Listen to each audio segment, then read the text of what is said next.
जय दादी के दोस्तों, आज मैं आपको इस वीडियो में सोमवती अमावस्या का उच्चमन किस तरह से किया जाता है दोस्तों, इसकी जानकारी दूंगी।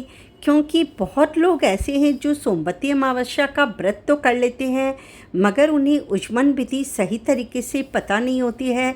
तो अगर आप इस वीडियो को अंत तक देखेंगे तो आपको बहुत ही सरल विधि से सोमवती अमावस्या का जो उच्चमन किया जाता है वो समझ में आ जाएगा।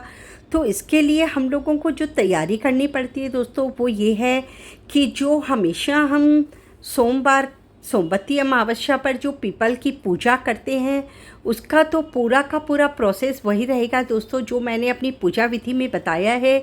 आप जाकर चैनल पर देख सकते हैं, मतलब पूरा प्रोसेस वही रहेगा, कुछ अलग नहीं करना है इसमें।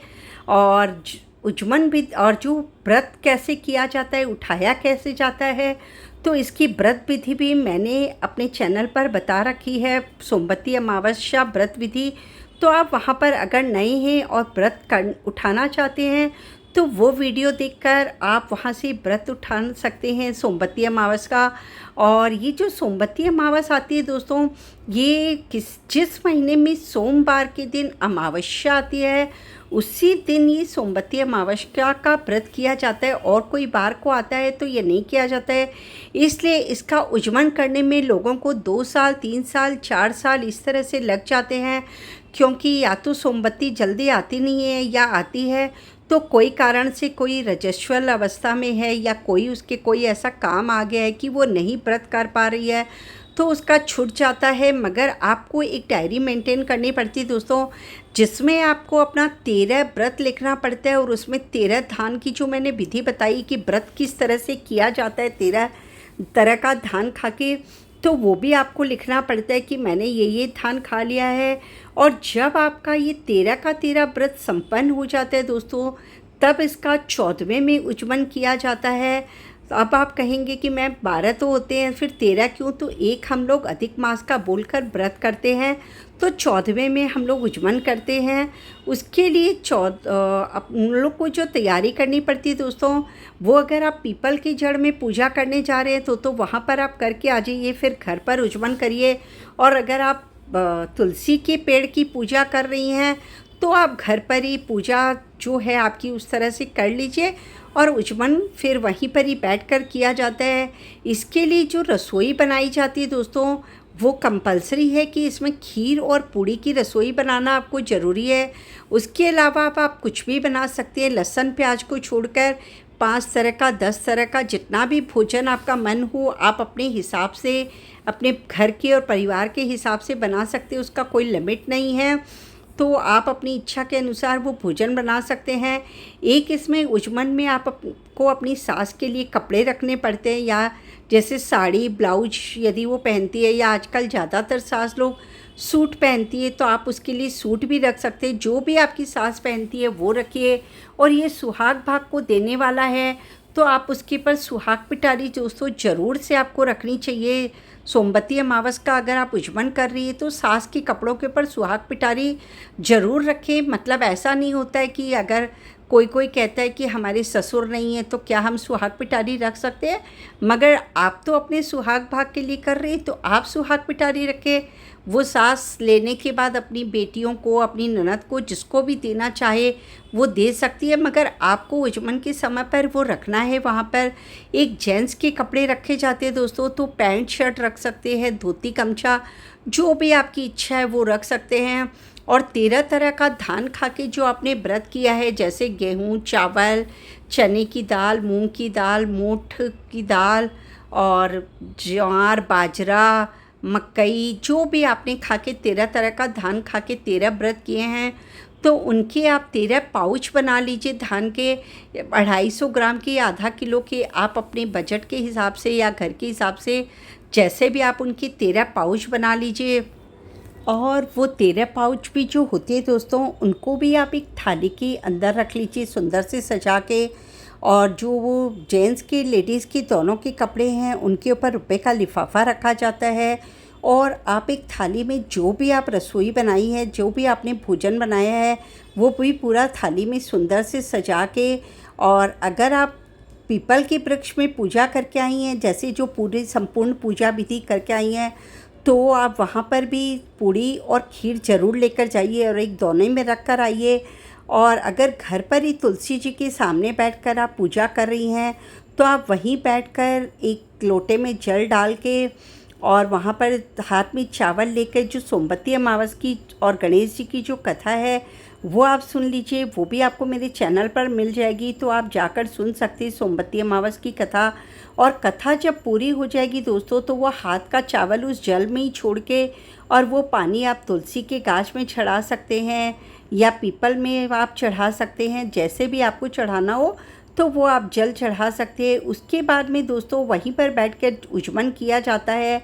तो उज्जमन करने के लिए ये होता है कि पहले जो आपने जो धान है वो जो सजा रखे हैं उनके पर 2 बार रोली से छिड़किए, 2 बार चावल छोड़ दीजिए और हाथ जोड़ के दोस्तों 4 बार उस पर चुन्नी से हाथ ढक के हाथ फेरते हैं, तो वो आपका उज्जमन कंप्लीट हो जाता है। और इसी तरह से आप अपनी सास के कपड़ों पर अलग से, जेंट्स के कपड़ों पे अलग से रोली और चावल छिड़क के हाथ फेर लीजिए।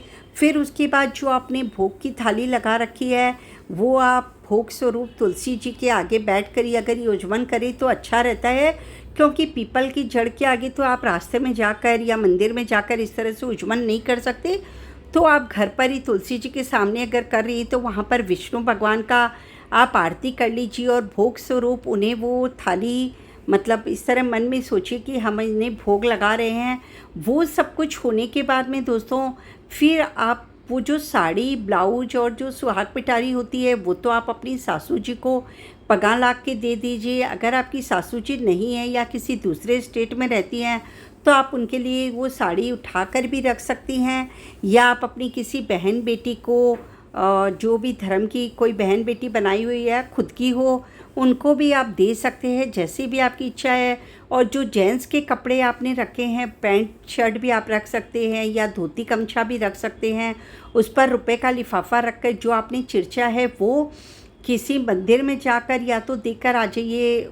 वो 13 तरह का जो नाज है वो जेंट्स के कपड़े और कोई भी जो आपने भोजन बनाया है वो भोजन ले जाकर और मंदिर में या तो देकर आ जाइए, या आपको घर पर बुलाकर यदि आपके कहीं पर मिल जाए, क्योंकि किसी किसी स्टेट में पंडित जी मिलना भी बहुत मुश्किल होता है, तो आप अगर मिल जाए तो आप अपने घर पर बुलाकर जमा दीजिए, और नहीं तो आप मंदिर में एक अच्छे से कंटेनर में अच्छे से डालकर पैक करके और आप उनको देकर आ सकते हैं। तो इस तरह से आपका उज्जमन ये पूरा हो जाता है दोस्तों। और आपके यदि स्टेट में कोई आपकी बहन बेटी रहती है तो आप उसको भी उस दिन खाने पे बुला सकते हैं, क्योंकि आपने 13 दिन तक सोमवती अमावस की है और 13 सोमवती अमावस की है, आज उसका उज्जमन है। तो बहन बेटियों को या भांजे को आप अपने घर पर बुलाकर जिमा सकते हैं।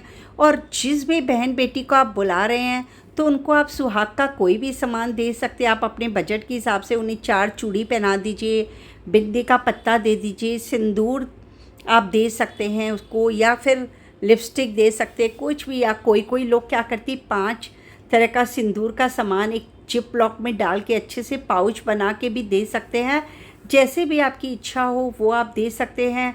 और उस दिन दोस्तों आपको व्रत नहीं करना होता है, क्योंकि आपका 13 व्रत पूरा हो चुका है। तो जो रसोई आपने बनाई है वही खीर, पूड़ी और सब्जी की रसोई, और मतलब सारा सब कुछ आप खाएंगे। और एक इसमें ये होता है दोस्तों कि ये व्रत जब हम लोग करते हैं तो सोना धोबन की कहानी सुनते हैं और सोना धोबन की पूजा करते हैं पीपल के वृक्ष के नीचे रखकर। तो अगर आपके घर के आसपास कोई भी धोबी रहता हो, जैसे कोई आयरन करने वाला या कुछ भी कपड़े धोने वाले तो आजकल कम मिलते हैं, आयरन करने वाले ज़्यादा मिल जाते हैं, तो उनको भी आप अच्छे से एक प्लास्टिक के कंटेनर में सारा भोजन डाल के, फॉयल में आप रोटी डाल के, और अगर आप चाहें तो उसके लिए भी आप वस्त्र दे सकते हैं। सोना धोबन के लिए साड़ी और धोबी के लिए कुछ भी धोती गमछा, अगर आपकी इच्छा हो तो आप दे सकते हैं। नहीं तो सिर्फ खाना और सुहाग का कोई सामान आपको ज़रूर देना चाहिए दोस्तों, क्योंकि सोमवती अमावस के उज्जमन में सोना धोबन को देने का सबसे बड़ा धर्म बताया गया है दोस्तों, क्योंकि सतयुग में सबसे पहले सोना धोबन ने ही सोमवती अमावस्या का व्रत किया था और उसी के व्रत के प्रभाव से उस बच्ची ने अखंड सौभाग्य की प्राप्ति की थी। इसलिए सोना धोबन का तो उस दिन मतलब पूजन हम लोग जब करते हैं तो उसके यहाँ पर मतलब उनकी डायरेक्ट नहीं पहुंचा सकते, मगर आप इस तरह से भोजन और वस्त्र देकर उसको आप अपने मन से उसका आभार प्रकट कर सकते हैं। ये जानकारी आप दोस्तों ज़्यादा से ज़्यादा लोगों के पास पहुंचा दीजिएगा, क्योंकि कई लोगों को सोमवती अमावस का व्रत पता रहता है लेकिन इसकी उच्चमन विधि नहीं पता रहती है। तो आप ये जानकारी ज़्यादा से ज़्यादा लोगों के पास पहुंचाएंगी तो वे भी अपने लिए लाभ उठा सकेंगे।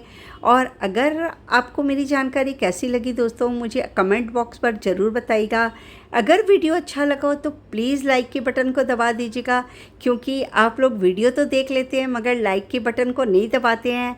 और अगर नए सब्सक्राइबर होते हैं तो नए आते हैं मेरे चैनल पर तो मेरे चैनल को सब्सक्राइब भी नहीं करते हैं, तो प्लीज़ इसे सब्सक्राइब कर दें ताकि जिससे मेरा प्रोत्साहन बढ़ता रहे। जय दादी की।